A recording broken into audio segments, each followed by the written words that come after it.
Alors que l'inflation continue de diminuer, les tarifs des trains, eux, vont augmenter. Plus 4% pour les TER à la rentrée, plus 10 euros pour les prix plafonnés des abonnés carte avantage. Alors comment la SNCF justifie-t-elle cette nouvelle augmentation?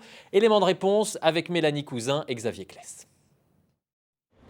Les habitués du TER Grand Est vont devoir se serrer la ceinture.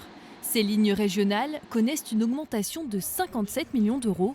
Si la région Grand Est prend en charge 80% de ses coûts, le reste se répercute sur les tarifs des billets, plus 4% dès la rentrée et plus 3% en janvier 2024. Ces nouvelles hausses passent mal. Déjà à l'heure actuelle, le train il est assez cher.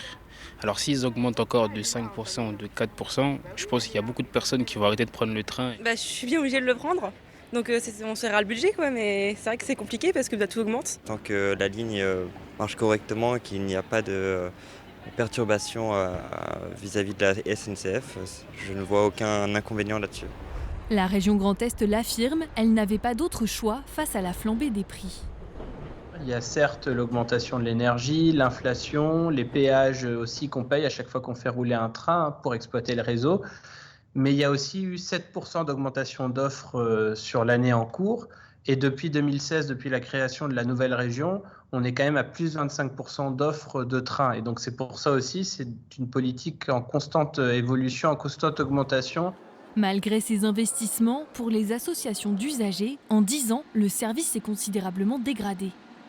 On ne peut plus supporter aujourd'hui d'avoir autant de trains retardés pour des raisons matérielles, pour des raisons d'effectifs, ou même pour des raisons d'organisation de la SNCF.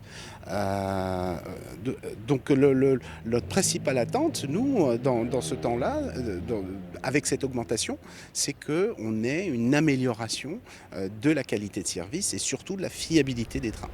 Seule bonne nouvelle pour ces usagers, les places à petit prix sont maintenues. En septembre, certains bénéficieront de tickets entre 3 et 20 euros.